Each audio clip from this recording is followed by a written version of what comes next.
Hari ini saya akan mempresentasikan hasil laporan OJT saya dengan judul Strategi Komunikasi untuk Meningkatkan Branding Awareness melalui Media Sosial di PT Antaresmas Indonesia. PT Antaresmas Indonesia adalah perusahaan berbasis di Indonesia dengan fokus kegiatan pada usaha B2B yang bergerak dalam bidang perdagangan bahan bangunan, yaitu produk keramik lantai dan keramik dinding dengan merek Antares Keramik. PT Antaresmas Indonesia memiliki sebuah marketplace yang memfasilitasi kegiatan penjualan dan distribusi B2B-nya dengan bantuan sistem online, yaitu BMBJ Trading Center. Jadi nama BMBJ ini diambil dari value PT Antaresmas Indonesia, yaitu Bold, Motivate, Befitting, dan Journey. Jadi BMBJ ini menjadi nama marketplace dan juga media sosial.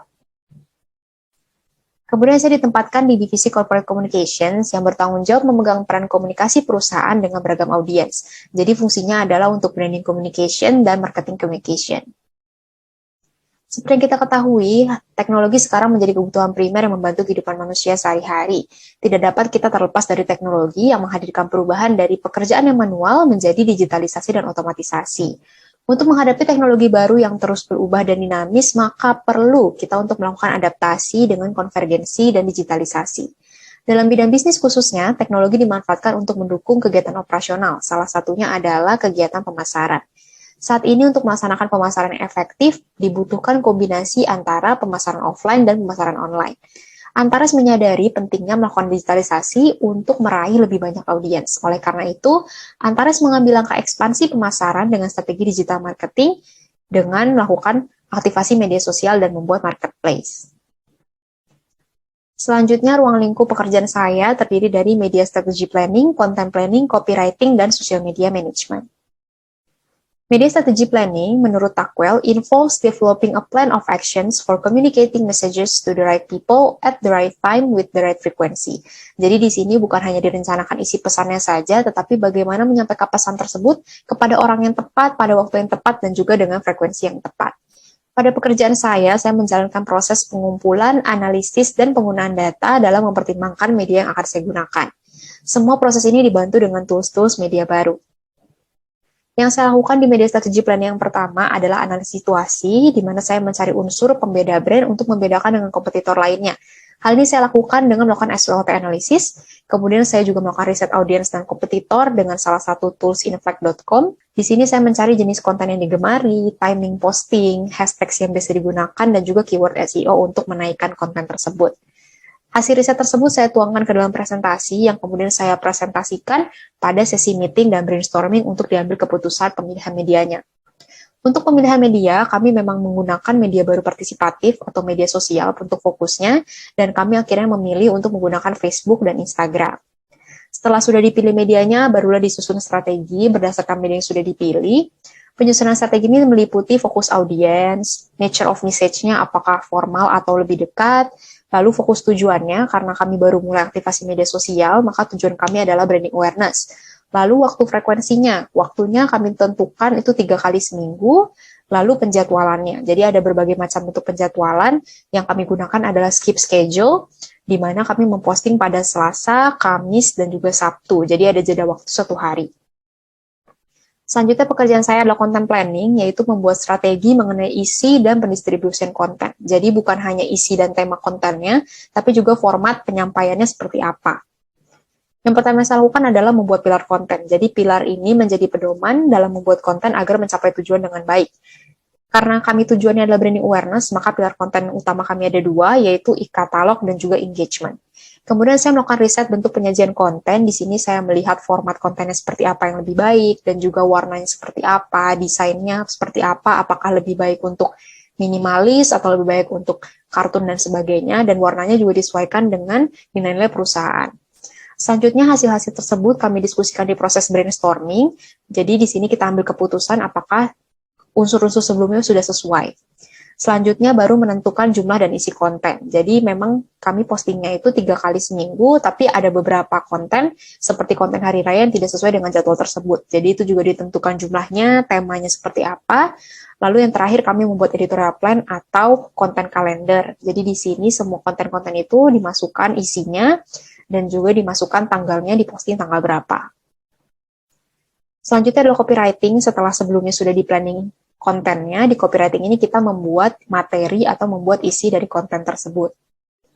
Ada berbagai macam hasil karya copywriting. Yang saya lakukan adalah marketing copywriting yang dituangkan dalam caption. Marketing copywriting ini menggunakan kata-kata persuasif seperti hiasi rumah Anda dengan koleksi dari BBJ Trading Center, seperti itu.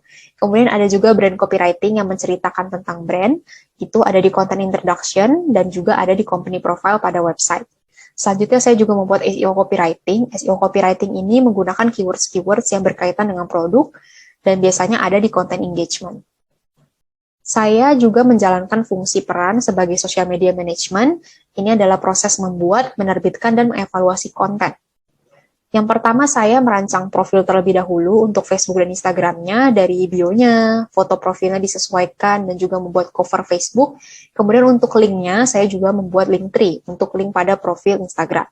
Setelah itu, saya membuat konten khusus platform. Jadi pada tahap ini, saya mendesain konten yang sudah direncanakan sebelumnya, khusus untuk platform baik Facebook ataupun Instagram, dan disesuaikan juga dengan fitur-fiturnya, apakah desainnya untuk Reels, Feeds, atau untuk Story. Setelah itu baru saya memposting konten sesuai dengan konten kalender yang sudah ditentukan, jadi sesuai dengan tanggal dan waktu yang ditentukan. Kemudian terakhir ada analisis evaluasi, di mana di sini saya menganalisis bagaimana performance dari setiap konten yang sudah saya posting. Di sini bisa dilihat dari followers, like, reach, interactions, engagement, profile visit, dan share. Berikut adalah kedua akun media sosial yang saya handle. Yang pertama ada profil dari Facebook-nya BBJ Trading Center, dan juga yang kedua ada Instagram BBJ Trading Center. Saya memposting 3 feeds introduction brand, itu untuk postingan pertama dari BBJ Trading Center. Saya memposting 18 feeds e-katalog untuk BBJ Trading Center. Ini adalah produk-produknya BBJ, dan juga ada deskripsi dari produk tersebut. Lalu saya memposting 4 feeds engagement, ini ada kuis dan juga tips-tips. Saya memposting 2 feeds hari raya, yaitu World Habitat Day, ini sekaligus untuk mempromosikan green effort dari BBJ Trading Center, yaitu penggunaan kemasan yang ramah lingkungan. Lalu ada juga hari raya Maulid Nabi Muhammad. Saya memposting 3 feeds untuk produk launching, jadi ini teaser untuk produk launching di 11 November. Lalu ada 52 Instagram Stories, termasuk untuk pengenalan produk, pengenalan brand, untuk hari raya, untuk engagement, dan juga untuk launching produk. Saya membuat 1 Instagram Reels bertemakan Squid Game, ini juga untuk teaser launching produk. Kemudian ini untuk link tree yang ada di profil Instagram. Lalu ada spreadsheet riset kompetitor, spreadsheet content plan, dan juga spreadsheet caption. Kemudian ada editorial plan atau content calendar, ini saya buat untuk September, Oktober, dan November. Biasa editorial plan ini dibuat 2 minggu sebelum berganti bulan. Selanjutnya ada company profile yang saya bantu buat untuk BBJ Trading Center. Kemudian ada beberapa laporan, report, dan presentasi yang saya buat. Ada laporan riset kompetitor, Instagram Strategy Plan, Integrated Social Media Plan, ini untuk gabungan antara Instagram dengan Facebook. Kemudian ada November konten visual dan Social Media Performance September sampai Oktober. Setelah melaksanakan OJT di PT Antasmas Indonesia, saya mendapatkan banyak sekali pelajaran, khususnya bidang media sosial. Saya belajar membuat strategi dan menyeimbangkan antara orientasi untuk pasar dan juga untuk perusahaan. Saya belajar untuk berpikir lebih kreatif dalam membuat konten dan menyajikan pesan dengan tone of voice yang konsisten.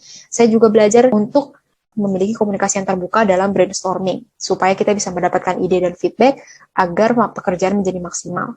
Lebih dari itu, menurut saya, OJT memberikan saya banyak sekali pengalaman dan wawasan yang lebih luas terkait praktik marketing communications. Saran saya untuk universitas, pihak universitas diharapkan mampu membimbing mahasiswa dengan memberikan informasi yang lengkap, detail, jelas, tepat waktu, dan mudah diakses oleh mahasiswa. Dan untuk perusahaan diharapkan dapat menjalin komunikasi dengan baik antara setiap divisi dan manajemen, agar pembagian tugas dan pengerjaan tugas menjadi lebih efektif.